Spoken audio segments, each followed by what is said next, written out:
Hello and welcome back to this video. This is a look at my first Warhammer Fantasy army at the time. And the first army I ever bought for Warhammer Fantasy were the Beastmen. So I'm in fairly good company with such legendary Beastmen generals as Reef the Beastman and Once Bitten. And I bought this army about sometime, I think it was around 2003-ish. I bid in 40K for about 4 or 5 years before then.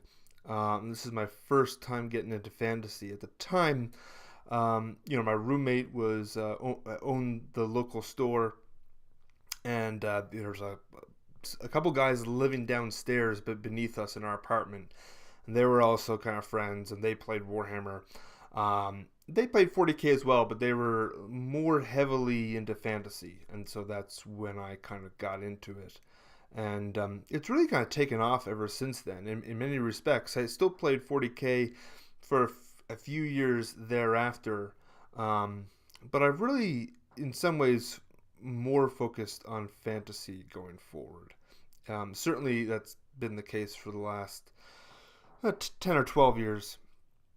But at the time when I got into Beastmen, it was the Beasts of Chaos Army book. So they had kind of a conglomerated list beforehand where the Beastmen were part of the generic kind of Warriors of Chaos and the Grand Chaos Army. But this was one of the first books, the first book in many respects of a somewhat pure Beastmen Army book. But at the time, it was really composed of all the strange creatures of chaos. So, in addition to the Gores and Ungores and things like that, you had ogres and trolls and all these weird beasts as well. I liked those. I owned a few of them, but I really focused specifically on the Beastmen. Now, I didn't really get into like a bull gore component, as they're now called in AOS. It was just purely Gores and the units that were associated with the Gores, like their spellcasters and the beast lords and etc. It's really just basically an infantry army of a couple chariots. So why did I collect them? Why did I choose Beastmen as my first army? Well, I'd have to say it was a mix of the look of the army. I really like the spiky weapons that they kind of had. They're very kind of brutal looking. But I would also say that the fact that no one else played the army locally was probably another factor. Because I remember going downstairs and having a conversation about what army I would pick up. And that was kind of, I think, one of the factors that we decided upon. But I also have an attractiveness towards goats. I really like goats. So the army had kind of an appeal right off the bat. Later on, when I was, more aware of the history of the Beastmen in Warhammer in terms of the models and such, I realized that there were older versions of Beastmen based upon other animals. But I've always preferred the hybrid with the goat. I'm all about goats. Let's just say that. I mean, it kind of works well with the the specific characteristics of my Warhammer channel and in terms of the actual name and so on. But when I played that army, there were really a mixed unit of Gores and Ungores. And they were skirmish units. So my entire army was this big skirmish mob. And I really like that look of these unorganized mass of this mob of guys running across the battlefield. And they had, obviously, because they're skirmish, they're a little bit harder to hit with missile units and things like that. But it made them look very much in this style of the army. I've never really appreciated Beastmen in ranks. They're just not that organized, so I think they fit well in AOS. But I really like the fluff of the army. I've always thought it was really interesting, the organization of their culture, The characters were, I thought, were really interesting, and I've always really appreciated the terminology, the structure of the of the Beastmen Army, where you got the Gores, and then you got the other like little guys that are a bit weaker. They're not Gores, so they call them Ungores. And then you have the other unit that are more elite. They are the Gores that are the best, right? And these are like the three. They're all basically Gores, but there's obviously ones that are a bit better than others and ones that are a bit weaker. And I just like how they basically get named in that way. So by about 2009 or so, after a number of years, I did eventually buy in, and I bought, and I've over the next number of years, I did buy all the generic Beastmen units and all the special characters, and that's one of my few collections that is 100% complete in terms of like I have every single model for Beastmen. Lots of models in lots of armies, but they're not usually complete 100%. At the time, I did not collect. This is the one thing I am missing, however, so I guess it's not quite complete. I am missing the Cornagores and the Pestigores that came out. 2004, 2005-ish or something like that. I forget the exact year. So those are definitely on my wish list for future editions. I love the models. I've always liked the idea of having generic Gores, but also like the specialist Gores with the specific Chaos Gods. And at the time, there was some talk about having Gores associated with Tzeentch and Slaanesh, so it's interesting that they now have at least the ones for Tzeentch, and maybe we'll see a Slan Gores at some point as well. And I really hope that they do keep the generic Gores around as well. I hope it just it isn't purely devoted towards the Chaos Gods, because I've always been a fan of Chaos armies that are undivided. I've always just really liked the way they look in terms of the paint schemes, and I just like a Chaos army without necessarily everything being for specific gods. Definitely do like some units being for specific gods, but I don't want them all to be that way.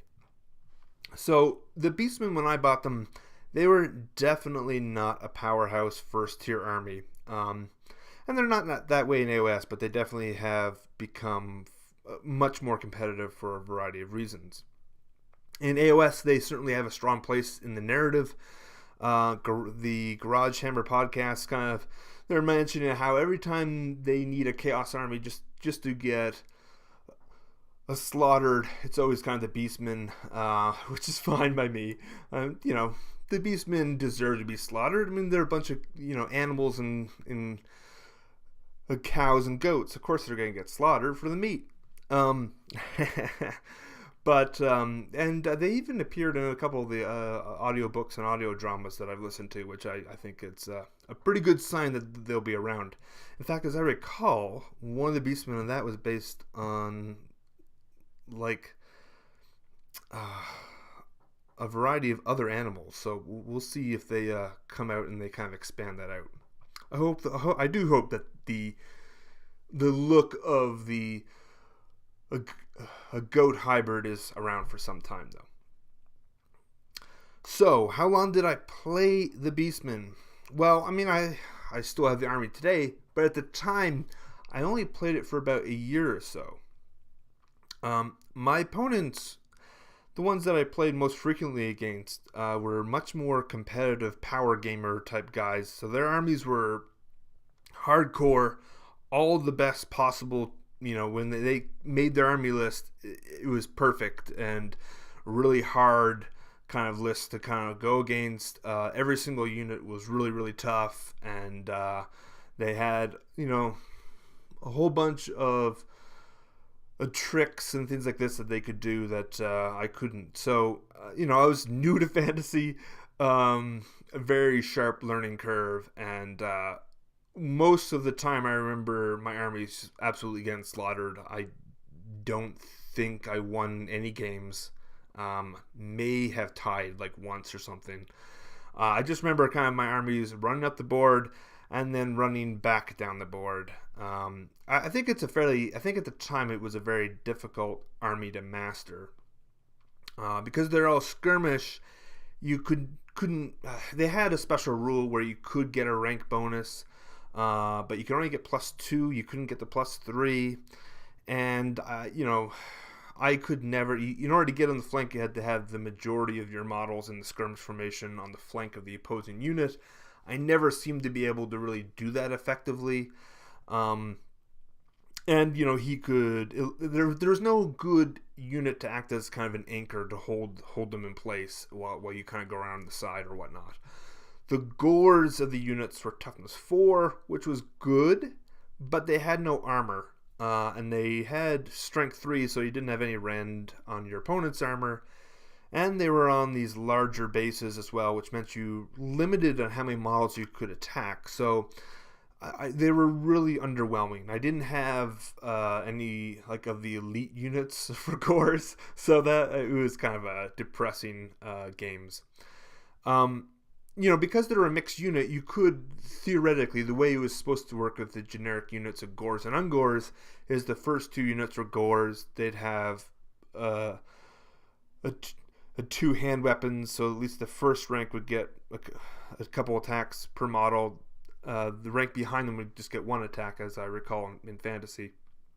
And the third row could be Ungores, right? And so then they could use their spears, so you could get a lot of attacks, but they're just average weapon skill with strength 3 attack with no armor.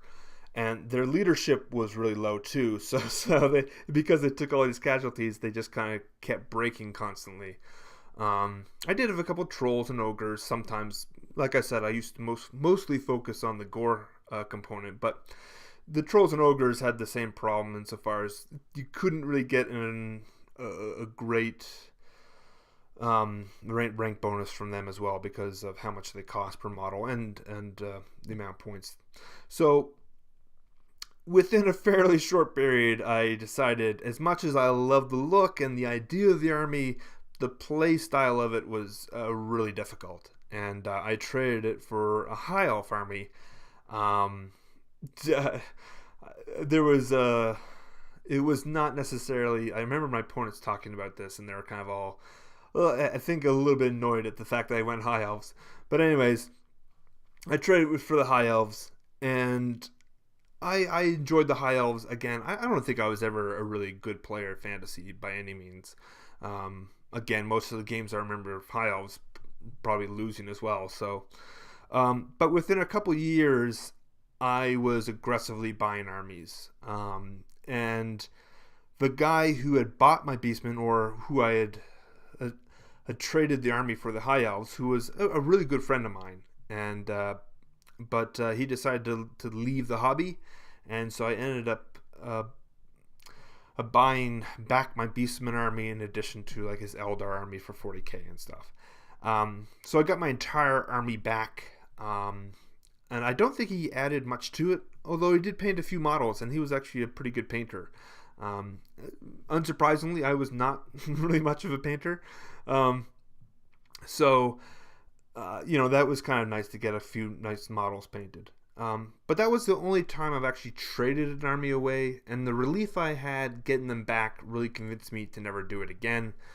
I have a fairly strong attachment to my models, so I was kind of thrilled to get them back. And like I said, I've been adding to the Beastmen, off and on, as I do with most of my armies ever since, and really love it. I hope they do well in AOS, and I would love to kind of get back to those Beastmen and paint some more up. I painted actually some Gores and Ungores at the tail end of 2015, so really good times, and hope to continue playing them for as long as I can. Thanks for listening. Have a good one.